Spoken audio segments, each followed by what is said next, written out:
ओम गणेशाय नमः। नमस्कार, मैं अविनाश सिंह। आज हम बात करेंगे धनु राशि और धनु लग्न के लिए मार्च 2025 कैसा जाने वाला है। 2025 में कुछ बड़े बदलाव हैं। 2 ग्रह वक्री हो रहे हैं आपके। एक ग्रह राशि परिवर्तन करेगा, 2 ग्रहण भी लग रहे हैं। शनि का माह के अंत में परिवर्तन है, तो कुछ अधिक ही बदलाव हैं और आपके लिए बहुत सारे बदलाव आपके सुख भाव में हो रहा है। परिवार के भाव में या भूमि भवन वाहन के भाव में कैसा रहने वाला है ये माह, इसके विषय में चर्चा करेंगे, शुरू करेंगे। इसके पूर्व निवेदन है, यदि वीडियो अच्छा लगे तो लाइक और सब्सक्राइब करें। शुरू करते हैं। आपके लिए चंद्र राशि या लग्न राशि दोनों से देखें। चंद्रमा 9 नंबर में कहीं भी कुंडली में लिखे हों, 9 नंबर में चंद्रमा लिखे हो तो धनु राशि है आपकी, वो लोग भी देखें। और पहले घर में, इस घर में 9 नंबर लिखा है, वो लोग भी देखें। जरूरी नहीं कि चंद्रमा यहाँ लिखे हों, 9 नंबर यहाँ लिखा है तो भी देखें, लग्न राशि है। तो शुक्र 2 मार्च को ही यानी कल वक्री हो जाएंगे। आपके लिए शुक्र उच्च के होकर बैठे हैं सुख भाव में। इस बीच में पिछले 1 महीने से लगभग आपके लिए शुभता है। पारिवारिक सुख अनुभव अच्छा हुआ होगा आपके लिए। भूमि भवन वाहन का भी लाभ होता हुआ दिखा है। राहु बैठे हैं वहाँ पर, तो जो भी चीज़ें आपने सोची होंगी बहुत बड़े स्तर पे ही सोची होंगी आपके लिए। हालांकि अच्छा है साल, पूरा साल ही अच्छा रहा पहले का भी, और ये महीना भी ठीक है आपके लिए। बुध वक्री होंगे इस महीने, और कहीं ना कहीं कार्य क्षेत्र में 14 होली के दिन आपके लिए कर्म क्षेत्र में आपके लिए ग्रहण लगने वाला है। थोड़ा बहुत सोच विचार के ही कार्य क्षेत्र में आगे बढ़ने की जरूरत रहेगी आपके लिए। मिड मार्च में, बहुत दिन तो नहीं, लेकिन हाँ थोड़ी बहुत ध्यान देने की जरूरत है। हालांकि छुट्टी का समय होता है, होली के आगे पीछे छुट्टी अगर है 2-4 दिन तो अच्छा है।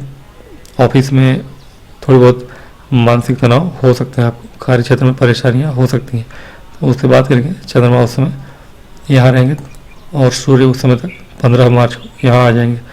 उसके पहले क्या है गोचर, ये चंद्रमा मैंने समझाने के लिए लिखा हुआ है। मार्गी मंगल हो चुके हैं, इसका प्रभाव मैंने बताया हुआ है आपको पहले ही, और वीडियो लिंक में डाल दूंगा, देख लीजिएगा। धनु के लिए मार्गी मंगल का प्रभाव कैसा है थोड़ा बहुत मैंने प्रेडिक्शन कर दिया है मार्च महीने का भी। मार्च भर मार्गी ही रहेंगे आपके इस भाव में, फिर बाद में नीचे होकर अष्टम भाव में चले जाएंगे आपके लिए। अभी अच्छा है आपके लिए। कहीं ना कहीं मंगल आपके राजयोग बना रहे हैं कि लक्ष्मी स्थान के स्वामी हैं, केंद्र में बैठे हैं, त्रिकोण के स्वामी होकर राजयोग बना रहे हैं। तो भूमि भवन वाहन से जुड़ा हुआ प्रॉफिट कराएंगे, क्योंकि मंगल भूमि भवन वाहन के कारक हैं। और सुख भाव में आपके शुक्र उच्च के होकर बैठे हैं, तो इस पर आपका खर्च होता हुआ दिख रहा है। हालांकि शुक्र वक्री हैं, शुक्र आपके लिए षष्ठेश भी हैं, और वक्री शुक्र षष्ठेश हैं। हालांकि उच्च के हैं लेकिन लाभेश भी हैं, तो लाभेश होके उच्च के बैठे हैं, तो ये आपके लिए बहुत अच्छा योग बनाया हुआ है इन्होंने।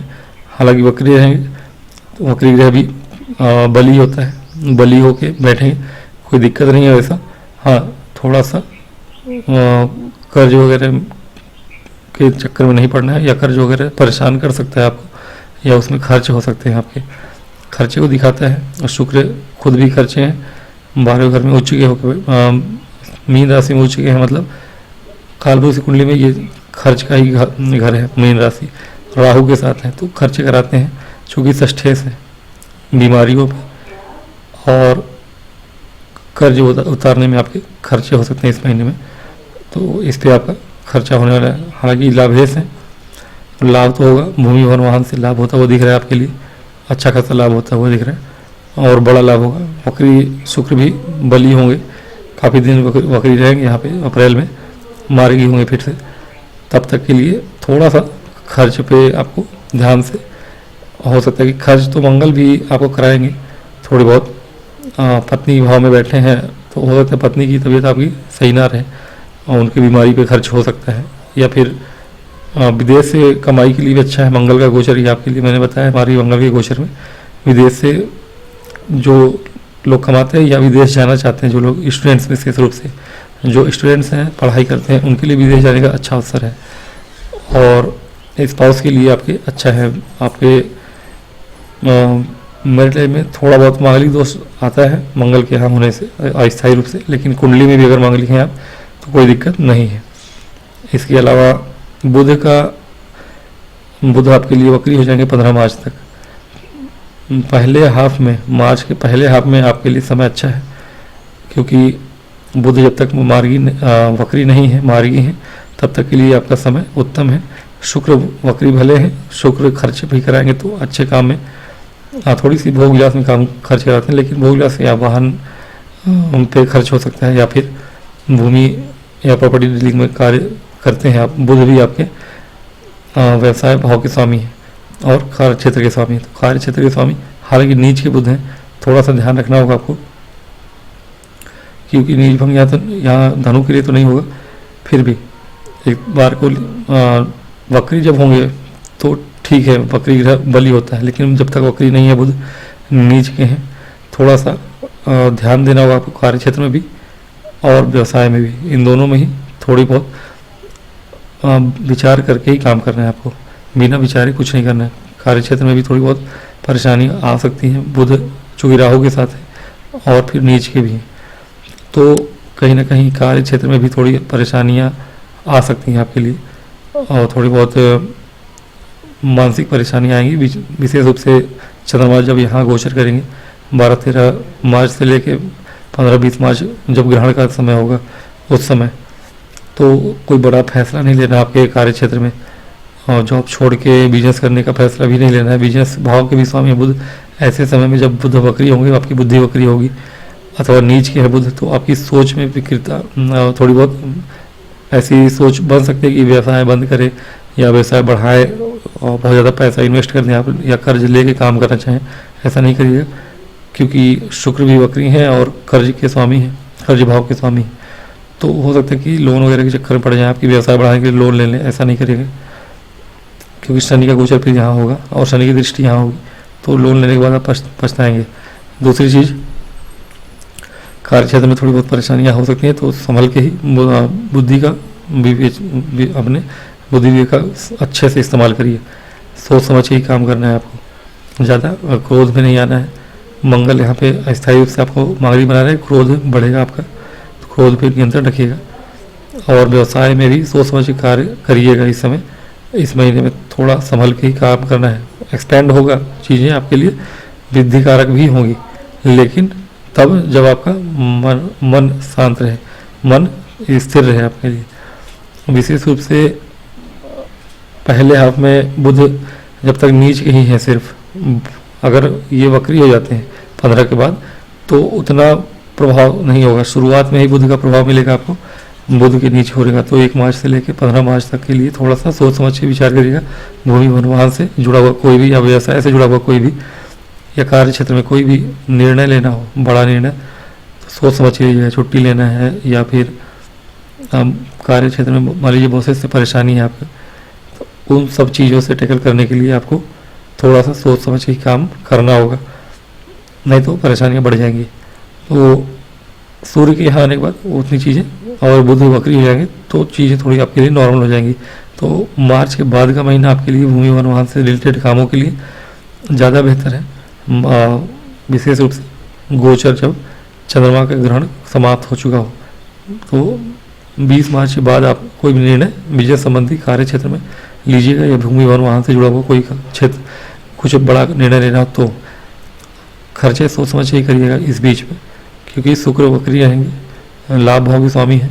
तो लाभ पाने के चक्कर में आप उल्टी सी चीज़ें ना करें, लोन लेना, कोई बिना सोचे फैसले लेना, ऐसा नहीं करेंगे पहले हाफ में। विशेष रूप से 20 मार्च तक, 15-20 मार्च तक, 20 मार्च के बाद आप कोई भी निर्णय लेते हैं वो आपके लिए उचित होगा। सूर्य का गोचर यहाँ होगा मान लीजिए 15 को, चंद्रग्रहण लग चुका होगा 14 को, ये फिर भी ठीक है चीज़ आपके। हाँ, सूर्य का 3rd हाउस में होना आपके लिए फायदेमंद था। सूर्य आपके भाग्य भाव के स्वामी थे, अपने ही घर को देख रहे थे, 3rd हाउस में बैठे। अभी तक के सूर्य आपको लाभ दिला रहे थे, पराक्रम में आपके वृद्धि करा रहे थे। शनि के यहाँ बैठने से आपके पराक्रम में थोड़ी कमी देखने को मिली होगी आपको। जो आलस्य था आपके जीवन में पिछले 2 वर्षों से, वो छूटा हुआ विशेष रूप से धनु लगने के लिए, राशि के लिए नहीं, लगने के लिए। तो अब जो आलस्य है आपका, भाग्य साथ नहीं दे रहा था, वो 15 मार्च तक सूर्य जब तक थे यहाँ पे, वो सारी चीज़ें आपके लिए नॉर्मल हुई होंगी, भाग्य का साथ मिल रहा होगा और पराक्रम में भी वृद्धि हुई होगी। लेकिन कभी कभी बहुत ज़्यादा अति उत्साह में कि हाँ सब काम मेरा बन रहा है, तो अति उत्साह में बहुत ज़्यादा निर्णय नहीं लेना है, क्योंकि इस महीने निर्णय गलत हो गए। 15-20 मार्च तक विशेष रूप से निर्णय गलत हो सकते हैं। तो कोशिश करिएगा कि आपके निर्णय बहुत ज़्यादा गलत साबित होकर आपको परेशान न करें। तो 15-20 मार्च तक आप थोड़ा सा रुक जाए, जब तक कि बुध का वक्री प्रभाव, बुध वक्री भी होंगे, तो मान लीजिए कि शुरुआती में 15 मार्च को वक्री होंगे, 2-4 दिन ज़्यादा प्रभाव रहता है उनका, उसके बाद थोड़ा नॉर्मल हो जाता है। शुक्र का भी अभी शुरुआत में ही 2 मार्च से वक्री हैं, 15-20 मार्च तक इनका भी वक्री प्रभाव शुरुआत में ही ये ग्रह फल देते हैं। तो शुरुआती दिन निकल जाए, उसके बाद कोई निर्णय लेना हो व्यवसाय संबंधी, कार्य क्षेत्र संबंधी, या किसी भूमि वन वाहन से आपको ज़मीन लेने देने का काम करना है, या कुछ भी करना है प्रॉपर्टी संबंधित, उसके लिए गुरु आपके लिए हालांकि एक दृष्टि इनकी कार्य क्षेत्र पे है आपके, तो ग्रहण दोष से आपको थोड़ी सी रक्षा करेंगे, कार्य क्षेत्र में थोड़ा सा बचाव करेंगे जो ग्रहण आपके लग रहा है। हालांकि सूर्य के यहाँ आने के बाद राहु और सूर्य स्वयं ग्रहण दोष में फंसेंगे, सूर्य राहु के कारण। तो माता का ख्याल रखिएगा। हालांकि भाग्य से सूर्य आपके भाग्य स्वामी, पिता के घर के स्वामी, पिता के घर स्वामी है, माता के घर में आ रहे हैं, फिर भी ग्रहण दोष है, माता पिता दोनों एक ही जैसे हैं, तो कहीं ना कहीं बीमारियों को लेकर आए। राहु पीड़ित हैं तो माता को भी पीड़ित करेंगे, सूर्य पीड़ित है तो राहु के कारण। और शुक्र भी आपके पत्नी को दर्शाता है, तो कहीं ना कहीं हो सकता है कि आपके परिवार में थोड़ी बहुत परेशानियां हो, तो उन परेशानियों से इस महीने थोड़ी सी बचे रहिएगा। थोड़ी परिवार में थोड़ी बहुत परेशानियां दिख रही हैं, इससे आपको थोड़ा सा संभल के रहना पड़ेगा इस महीने में। शुरुआती 10-15 दिनों तक या 20 तारीख, महीने का अंतिम 10 दिन अच्छा है आपके लिए। और हालांकि स्टूडेंट के लिए समय अच्छा है, और कहीं ना कहीं जो भी स्टूडेंट मैंने कहा बाहर जाना चाहते थे उनके लिए समय अच्छा है। मंगल आपके शिक्षा भाव के और 12वें घर के स्वामी होकर केंद्र में बैठे हैं। कहीं ना कहीं यदि आपका शिक्षा से जुड़ा हुआ व्यापार हो, उसको एक्सपेंड कर सकते हैं, या फिर पढ़ाई करने के लिए बाहर जाना चाहते हैं, बहुत आराम से जा सकते हैं इस महीने में। ऐसे गोचर बने हैं। कोई कंपटीशन का एग्ज़ाम है, बाहर जाके अगर कंपटीशन दे, एक राज्य से दूसरे राज्य में कंपटीशन का एग्ज़ाम देने जा रहे हैं, उसमें सफलता प्राप्त होगी आपको। गुरु आपके बैठे हुए हैं, वैसे भी मंगल भी आपको सफलता दिला रहे हैं। तो कहीं ना कहीं मंगल मार्गी हो चुके हैं, अब आपका सफल होने का समय है। ऐसे समय में स्टूडेंट के लिए अच्छा समय है एग्ज़ाम वगैरह में, तो स्टूडेंट के लिए तो अच्छा समय है। हाँ, थोड़ा सा ये कहें कि लव लाइफ के लिए भी अच्छा समय है। लव लाइफ में अगर प्रेम संबंध को विवाह में परिवर्तित करना चाहते हैं, तो शुरुआत का 1 हफ्ता तो ज़्यादा अच्छा है, 1 मार्च से 7 मार्च तक। 7 मार्च से लेके फिर 20 मार्च तक आप ऐसा कुछ नहीं करेंगे। 20 मार्च के बाद फिर उसको कोशिश करिएगा कि आप उसके आगे बढ़ाएं। कुछ दिन तक के लिए रोक सकते हैं बीच में, होली के बाद, मतलब कि पहले 1 हफ्ते में, मार्च के 1 हफ्ते में, उसके बाद लास्ट वीक में, मान लीजिए 20 के बाद ही आप ट्राई करेंगे तो आपको सफलता प्राप्त होगी प्रेम संबंध में। कोशिश करेंगे तो वो संबंध आपका विवाह में परिणित हो जाएगा। 20 के बाद कोशिश करिएगा, या फिर 1 हफ्ते पहले कर लीजिए, पहले 1 हफ्ते में, मार्च के शुरुआती दिनों में। ये समय आपके लिए उचित है, अच्छा है। शनि का गोचर महीने के अंतिम में, शनि जिस दिन गोचर करेंगे सूर्य का भी ग्रहण लगेगा उस दिन, 29 मार्च को, आपके चतुर्थ भाव में ही। तो ये महीना आपके भूमि वन वाहन से रिलेटेड चीज़ों के लिए, या फिर परिवार के से और माता से जुड़े हुए चीज़ों के लिए थोड़ा सा मानसिक रूप से परेशानी देने वाला है। तो ध्यान रखिएगा, महीने के अंत में भी थोड़ी सी आपको सजग रहना है हर तरह से परिवार को लेकर, क्योंकि वैसे भी धनु राशि वाले लोगों के लिए परिवार से ही थोड़ी धोखे मिलने की संभावनाएं रहती हैं। परिवार वाले ही इन्हें थोड़ा धोखा भी देते हैं। तो धनु राशि वालों को अपने ही लोगों से बच के रहना, कार्य क्षेत्र में या फिर व्यवसायिक क्षेत्र में पार्टनर से धोखा मिलना या कार्य क्षेत्र में कलीग से धोखा मिलना, तो बच के रहिएगा। किसी से भी सोच समझ के ही काम करिएगा, किसी भरोसा कम ही करिएगा इस महीने।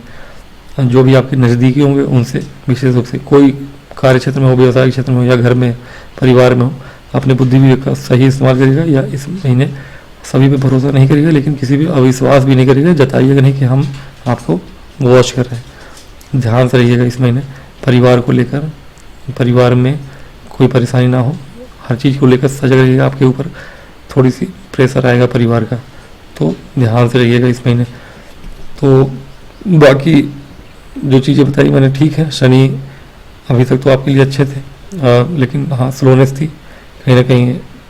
वो गोचर शनि का जब हो जाएगा चतुर्थ भाव में, तो भी माता को लेकर से है, तो वो नेक्स्ट मंथ में हालांकि ज़्यादा प्रभाव है, नेक्स्ट मंथ में बात करेंगे इनके परिवर्तन का। इस महीने में चूँकि 2 ही 3 दिन है, तो शनि का जो गोचर लास्ट में होगा आपके 29 मार्च को, तो यहाँ पाँच ग्रह आपके होंगे, विशेष रूप से 4 ग्रह और एक राहु। तो ये समय परिवार में सच में आपके लिए थोड़ा सा तालमेल बैठा के चलने वाला होगा। कोशिश करिएगा कि सब कुछ अच्छे से हो, और बहुत सी चीज़ें होंगी जो अनएक्सपेक्टेड होंगी, तो सोच समझ के ही चलिए। जिस भी क्षेत्र में हो, पैसे तो आएंगे आपके पास। भूमि वन वाहन से रिलेटेड काम करते हैं तो धन आने की संभावनाएं बढ़ेंगी। शनि महाराज आपके धनेश हैं, चतुर्थ भाव में आएंगे, तो अब आपको अचल संपत्ति में जो भी पैसा लगाना है, इन्वेस्ट करना है लॉन्ग टर्म में, अच्छे से करिएगा, सोच समझ के करिएगा। तो उसके विषय में, शनि के विषय में नेक्स्ट मंथ बात करूँगा। इस महीने का ये जो मेन गोचर है बुध का, सूर्य का, ये मैंने बता दिए हैं। मिलूंगा नेक्स्ट वीडियो में, तब तक के लिए मुझे इजाज़त देंगे और लाइक और सब्सक्राइब करेंगे। तो मिलता हूँ नेक्स्ट वीडियो में, तब तक के लिए नमस्कार। ओम गणेशाय नमः।